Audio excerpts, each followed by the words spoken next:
Hi, everyone. Hello and welcome. I see that folks who are joining us live today are entering the Zoom call, so we'll give people a minute to get connected here. Um, we are so glad that you are able to join us today for those who are able to log on. And we're so glad that you are able to watch this recording for those of you who are accessing this through our website. I am Sharon Tomsonowak. I use she, her pronouns, and I am Director of Programs here at Bread and Roses. I'm going to ask my two colleagues to introduce themselves. Then we will move through the material that we've prepared and then we'll talk through questions and answers at the end. One quick note before I hand it over to Charity and Camille. For those of you who are joining us live today, please feel free to enter your questions in the chat as they arise, and we will go through them at the end. Camille will be keeping an eye on that feed. And for those of you who are watching this recording later, feel free to email us, grants@breadroses.org, with your questions as they come up. We will go through our introductions and then we will be off camera during each section of the presentation. We will all be joining you at the end.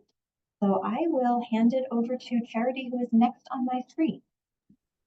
Hi there, welcome everyone. My name is Charity Tews. I use she, her pronouns. I live in Philadelphia and have been the lead consultant on the design of this incredible climate justice organizing fund. And we're thrilled you're here and or watching. And I'll hand it over to Camille. Thanks, Charity. Hi, everyone. Thank you for joining us today. My name is Camille King. I use she, her pronouns, and I'm the Grants Administration and Administrative Assistant here at Bread and Roses. All right, thank you, Charity and Camille. I'm going to share a little bit about Bread and Roses as an organization, and then we will talk you through the Climate Justice Organizing Fund and hopefully provide some support for the application form. Bread and Roses has been around for nearly 50 years. We are the leading funder of grassroots organizing in the Philadelphia region, focused on racial, social, and economic justice. For us, community is at the heart of everything we do. We believe that the people who are most impacted by injustice are the same people who are best positioned to bring about social justice and make real social change. We do our work, again, completely embedded in community. So we bring together donors and movement leaders and community organizations and individuals of all kinds with the intention of creating alignment and supporting each other in radically transforming society, to put it mildly in some ways. So thank you for being here and thank you for your connections with Bread and Roses. Here we go. So we are investing in community organizing through all of our grant making programs. And we thought it might be helpful to just highlight how we understand community organizing. At its root, for us, this is about shifting the balance of power between community members and policymakers. I mentioned that we understand the people who are most impacted by issues being the best position to address those issues. And this is at the heart of what we're trying to do. So we understand that community organizing is focused on making those changes, and we want to equip groups and individuals to do that work through movement funding. Communities are also central to our grant making process. So each fund is designed through a community advisory committee process that Charity will share more about, and every grant is decided by a community grant making committee. So the folks who are closest to the issues are also the folks who are figuring out and determining where money will go. So we will talk about both of these processes, and I will hand it to Charity to talk about the development and advancement of the Climate Justice Organizing Fund. Thank you, Sharon. And as Sharon mentioned, communities are central to the design and the decision-making of this fund. So we wanted to give you a little bit of a background into how we got to the design and the tracks of this Climate Justice Organizing Fund.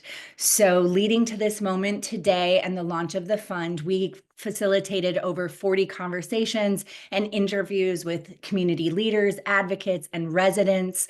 We attended and or hosted over 15 community meetings and listening circles. and we recruited and convened a community advisory committee. That community advisory committee was made up of residents and leaders of community-based organizations in the 6 different counties that are eligible for Bread and Roses funds, which are Philadelphia, Delaware, Montgomery, Camden, Bucks, and Philadelphia, Chester and Philadelphia counties. And the Community Advisory Committee took the insights that came out of the interviews and the meetings, as well as their expertise, lived experience coming from these communities and serving these communities to land on where we are today. Before we get into the tracks of the funding tracks, we wanted to talk about our the intersectional reality of climate justice. We know that justice issues cannot be siloed, and while there are more intersectional issues than the ones that are showing here on the screen today, we did want to tease this out as you're thinking about what your work is and how it is eligible and relevant for this fund. So given the environmental disparities that stem from historical redlining, disinvestment, and discriminatory policies that have placed polluting industries, hazardous waste sites, and inadequate infrastructure in predominantly neighborhoods with communities of color and low-income neighborhoods, there is a very clear relationship between work that's being done in the racial and economic justice space and the climate justice space.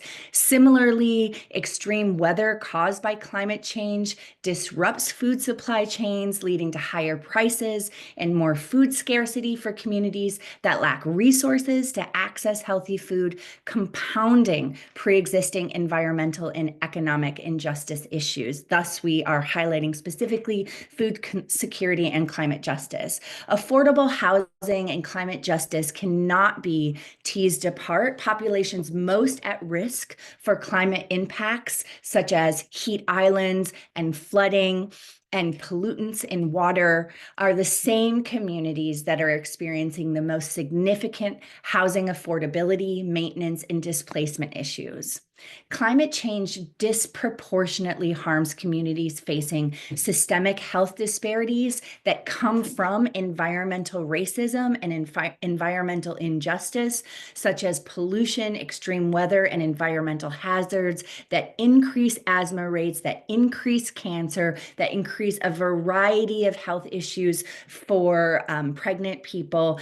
And therefore, we want to highlight health equity and the intersection with climate justice.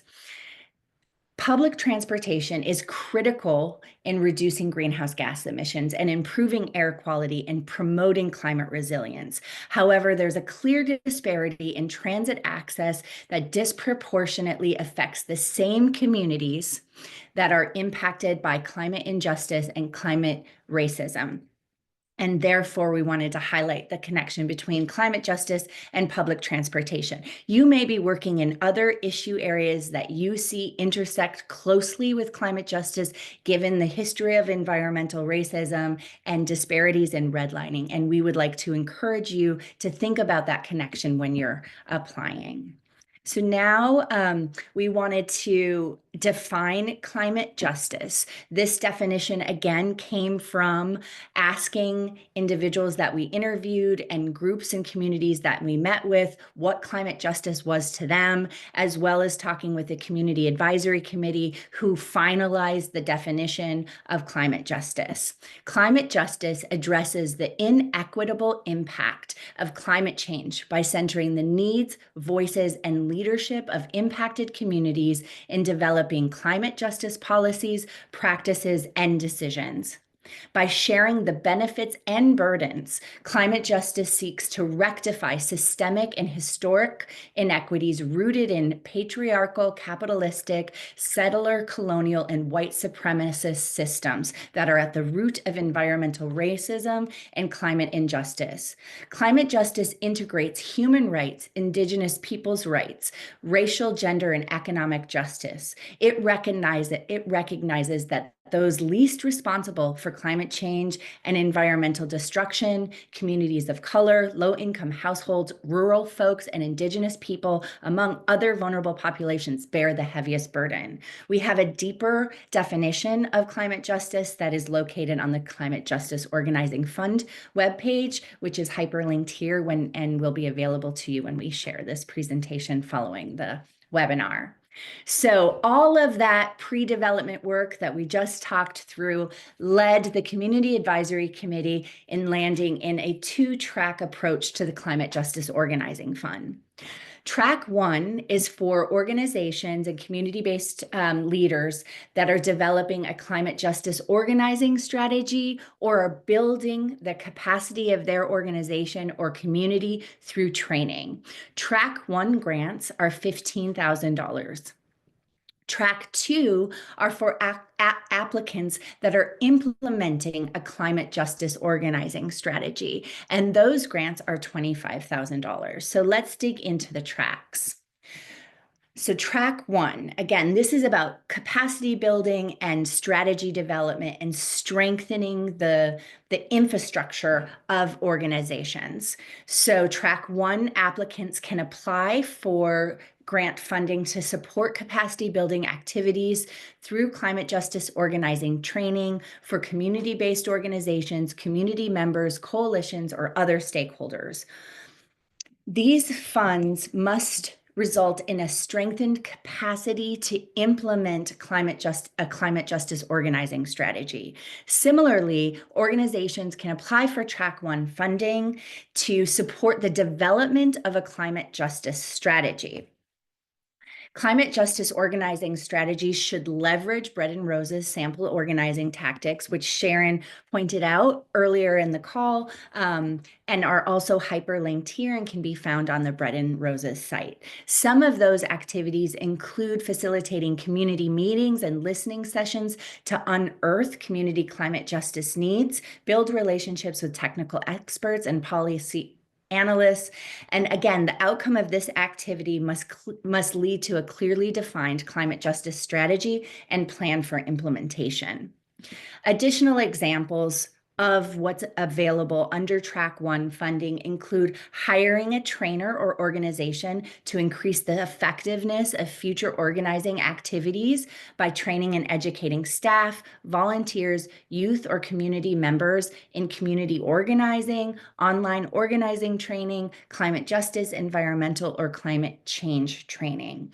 So here it could be relevant to an organization that has been doing work potentially in some of those other intersections areas that we talked about previously and are building their organizing skill and capacity to further increase their efficiency to make changes with policymakers. It can also be used by organizations that provide Organizing 101 or climate justice training to community members, youth, other community-based organizations to increase capacity, knowledge, and organizing skill. Track 1, organizations that want to apply for Track 1 can also apply if they're building relationships with technical experts, climate justice researchers, or policy leads that will strengthen the organization's climate justice strategy and ultimately effectiveness in achieving justice and power building for their communities. Now, Climate Justice Organizing Fund Track 2. This is really about implementation. So this funding track is designed to support grassroots community-led organizations working in the climate justice space. It is intended for groups that have already developed a climate justice organizing strategy and need financial support to sustain, implement, or scale their efforts. Unlike the funding for planning or preparation as outlined in Track 1, this funding focuses on implementation. A non-exhaustive list of activities is on the screen right now, such as direct action activities that address a particular climate justice concern, launching a climate justice campaign, coalition building or cross-organizational collaboration, or offsetting costs to train and mobilize communities to attend public hearings, town halls, and other engagement with policymakers. There's additional examples of organizing tactics that are hyperlinked here and have been talked about earlier in the presentation.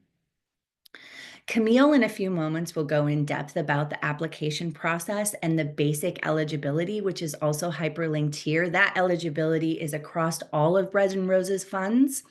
This additional eligibility is specifically for Climate Justice Organizing Fund, both tracks. So an organization is eligible if their operating budget is $500,000 a year or less. The Community Grant Making Committee will be preferencing organizations that are oftentimes left out of funding opportunities or do not have official grant writers on staff, etc. The leadership must reflect the organization's membership and include people directly affected by the climate crisis and represent communities affected by the climate crisis. Eligible organizations must use or plan to use community organizing that centers the experiences and voices of climate-impacted communities. Specifically, eligible organizations build power by and with grassroots communities to hold corporations and policymakers accountable to impacted communities. Eligible applicants should demonstrate that they understand climate justice and environmental racism and how those issues they're organizing around promote climate justice for their communities. There are some additional eligibility criteria per track. So for track 1, eligible applicants include new organizations focusing on climate justice or existing grassroots organizations that are expanding their work to focus on climate justice. In terms of the activities that are eligible under track 1, community-based organizations with a history of providing organizing or climate justice training are eligible to apply for track 1 to provide training. So you need to prove that you have a history of this type, doing this type of work. For track 2, additional eligibility criteria includes having a track record of community organizing tactics that drive change in legislative or regulatory policies or institutional practices. You need to show that you invest in community engagement to ensure your strategies are informed directly by community members impacted by climate change. And you have a track record of base building. And what we mean by that is growing the number of communities or residents that are involved in climate justice issues and bringing new people or groups to the table. And with that, I will hand it over to Camille. Thank you, Sharon and Charity, for sharing that information. My role today is sharing some information about the application form itself. Bread and Roses applications are designed to help our community grant-making committee understand you as an organization and your project. First, we'll ask you for some information to help us make sure that you can receive a grant in terms of our basic eligibility criteria. So we want to make sure that you have your 501c3 status or you are fiscally sponsored by an organization who has 501c3 status, that you're in the Philadelphia region, so that you're working in our geographic area, which is Philadelphia and the Collier counties. And you must be engaging in community organizing to drive the work. So we'll ask you for some information about basic eligibility criteria alignment, and then we'll ask you for information about your organization and the project you're proposing. For every grant-making opportunity at Bread and Roses, including the Climate Justice Organizing Fund, we want to know who is part of your organization and the history, mission, and vision of your organization. We'll also want to know how the grant will fit into your organizational finances and why your project is a good fit for this fund. On the next slide, we'll share some information about what you need to get started. This list serves as a resource so that you'll know exactly what to prepare and what you'll need to complete the application form. If you're a 501c3 organization, you'll need your IRS determination letter and your employer identification number. If you're working with a fiscal sponsor, you'll need the same information from them. So you'll need your fiscal sponsor's determination letter and their EIN, as well as a letter from your fiscal sponsor stating that they're sponsoring you. You'll be asked to upload the determination letter and fiscal sponsor letter within the application. I'd also like to mention that if you don't have your 501c3 status yet and you are considering working with a fiscal sponsor, please reach out to us. We can make some recommendations about potential sponsors in the Philadelphia area. Finally, you'll need your information about finances for your last completed fiscal year, as well as your budget for the current fiscal year. On the next slide, we'll take a sneak peek at some of our budget charts. We get the most questions about the 3 charts that are part of the application, so we wanted to highlight these and share a little more information about them. The first chart is the organizational composition chart, and it will ask you about the people who are involved with your organization as leaders, staff, board members, volunteers, and community members. The intention with this chart is to help the grant-making committee understand how your organization is representative of the communities you serve. This chart typically helps our grantees highlight how the individual helps our applicants highlight how the individuals most impacted by the issues are making decisions within their organizations. We did want to note that one of the demographic measures we track includes immigration status. And given the current political climate, we want to underscore that this information is stored securely. It's not shared outside of the grant-making process, and it's only used to understand how community members who are most impacted by climate change and environmental racism have access to power, decision-making in your organization. If you're not comfortable sharing or you don't track certain types of demographic information, please feel free to enter a 0 into these rows. And after that chart, there's an optional opportunity for you to share more information about the identities represented in your organization. We also get a lot of questions about the 2 financial charts in the application. One of the charts will ask you about your financial statement for your most recently or previous completed fiscal year. And the other chart will ask you about your current budget or your projected budget for the current fiscal year. The categories are meant to help the grant-making committee compare apples to apples. So we understand that categories presented in the budget charts may not exactly align with your budget line items, but they're meant to support the grant-making committee comparing applicant budget information within like a standardized framework with similar language, with similar categories. And it helps the grant-making committee understand how a grant from Bread and Roses might fit into your overall finances. The current budget chart will ask you about your budget for the current fiscal year. It'll have the same categories as the previous fiscal year chart. So the categories are identical. One chart just asks for previously completed fiscal year. One chart is for current fiscal year. The committee is trying to understand how you'll use a grant from Bread and Roses to do the work you described in your proposal. I'd also like to point out that you can enter up to 3 additional categories in the financial charts. If you do want to add additional categories, please be sure to add the categories in both the income and expense sections of the charts. Next, I'll share some application tips. It's a wordy slide, but we wanted to share some information that past grantees have found helpful. To be considered for funding, you must submit a complete application by the deadline. This includes responding to required questions and filling out the organizational and budget charts completely. So take your time and work at your pace. You don't have to complete the form in one sitting, but make sure you save your drafts often, especially before closing the form. One of the most important questions is the one asking for your proposal summary.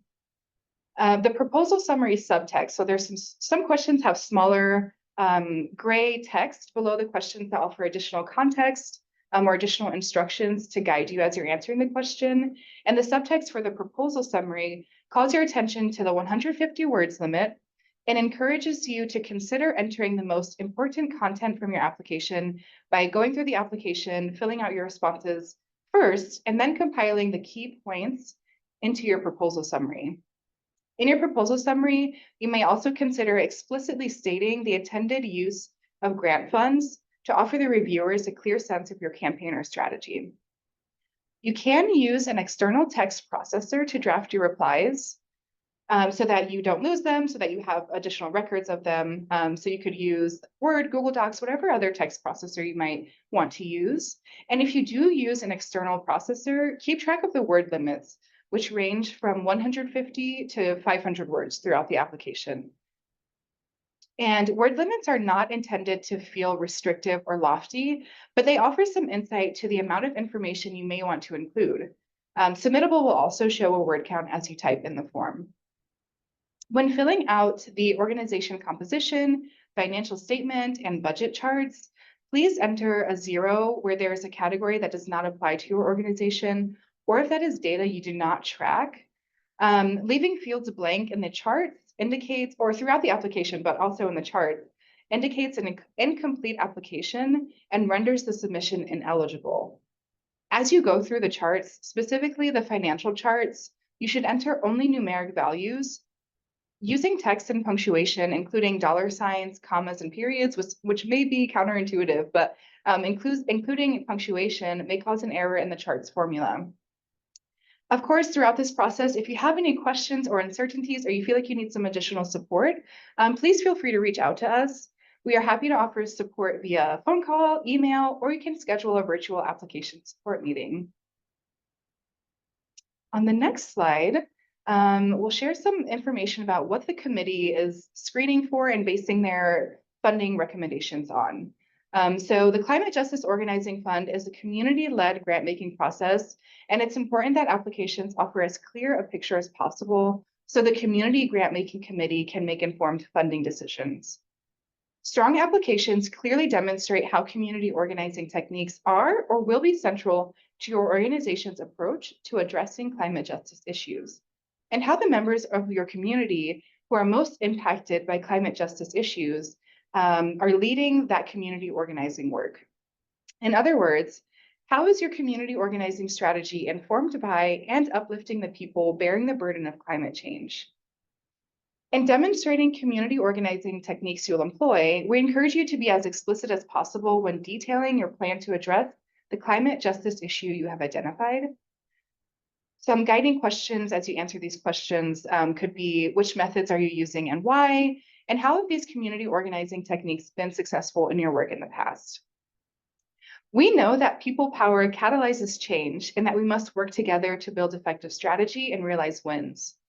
If you're collaborating with other organizations, which is a characteristic of a Bread and Roses grantee, please share who you're working with, whether it's a coalition or other organizations. It helps us to understand how you're building power across movements and collaborating across movements as well.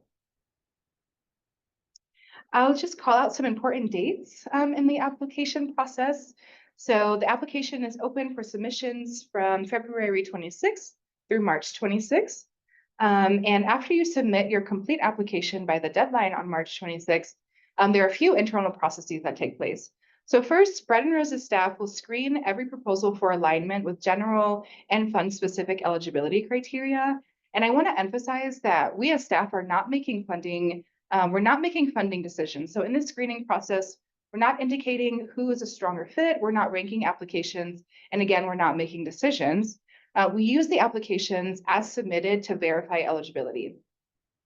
Once we complete that eligibility screening as staff members, we will pass eligible applications to the Community Grant-Making Committee for their review.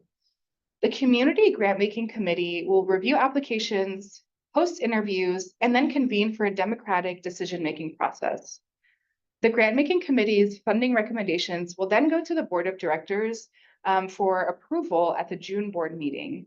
And we anticipate that funding decisions will be announced in June 2025, following the Board of Directors approval.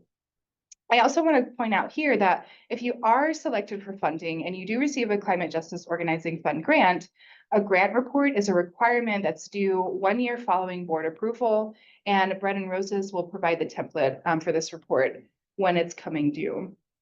In the meantime, we invite you to schedule an application support meeting, reach out to us for questions that you might have, and you can find the application support meeting booking link on the Climate Justice Organizing Fund's webpage. Thank you so much for your attention and participation, and I'll pass it back to Sharon. Thank you so much, Camille and Charity. Really appreciate you walking us through quite a lot of information. I do want to just underscore this recording will be available on our website, as will this PowerPoint deck. So you will have direct access to all of these links through redrosesfund.org. All right, Camille, are there questions in the chat that can get our conversation started here? I didn't see any questions yet, so maybe they're loading. Maybe folks are typing right now. And we did hear from a few folks who said they would not be able to join us today, but would certainly be looking for the recording. So again, this is not your only opportunity to ask questions. You can certainly reach out to us at any time. And we very often set up conversations with people for application support. So do not hesitate to use that resource. It's always a good way to kind of do that individual troubleshooting. And just make sure that you as an organization are equipped with what you need to navigate the application form. I guess one general question, Charity or Camille, did anything come to mind as you were listening to everyone else that you would like to highlight here?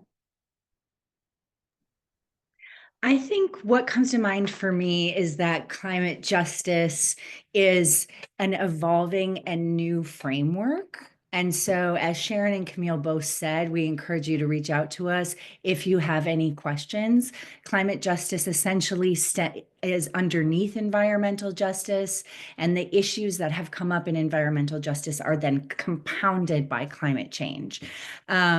So it can be, for folks that are new to that framework, a little tricky to see where your work fits in. And we want to encourage you to reach out if you have any questions about how climate justice applies to the work that you're doing. Yeah, thank you for amplifying that, Charity. You noted that this is an intersectional issue at its core. You know, there is kind of no climate justice aside from the other ways that it's connected to our experience as humans in the year 2025 on this particular planet. I mentioned that racial, economic, social, and gender justice are at the core of Bread and Roses' work year in, year out. Climate justice is a close cousin with all of those things. And so we do encourage existing grantees or prior grantees to think about how their work intersects with this climate justice focus, as well as encouraging new organizations to reach out and access these resources. I think the only other thing I would add, and Camille, please jump in, is that we acknowledge that it's a thorough application process and are also striving for it not to be, the application process not to be a barrier to engagement. Also want to acknowledge that the application is open for 4 weeks, so which is one of the reasons why we're having the webinar prior to the launch on February 26th. So really want to encourage you to go onto the fund page and start thinking about your application and spread the word to your community that this important fund has opened in this critical time. I'll also add one thing. We mentioned a lot about proven track records of community organizing. We really emphasize community organizing being central to an organization's work. But I do want to just make space and highlight that track 1 applicants who might be in the process of developing a community organizing strategy or increasing their capacity for community organizing are also eligible to apply. So don't be intimidated by this proven track record thing. You just have to figure out which track you fit into here. So yeah, and if you're in the position of entering the community organizing space, we would just encourage you to highlight that and emphasize and show that you have a clear strategy, that you have a clear plan for it, and a clear understanding of community organizing, especially as it aligns with how Bread and Roses defines community organizing. I think that is exactly right. So while I do a last call for questions in the chat from those of you who are with us live today, let's move to the very last slide just so that folks can see what resources will be linked from this slide deck. Again, it's available. It will be available on our website, and this should help you do a little bit of wayfinding through the different components here. Right. I am not seeing typing new questions in the chat. So hopefully that means that we have been clear and have shared information that is useful to you as you are thinking about submitting this particular application.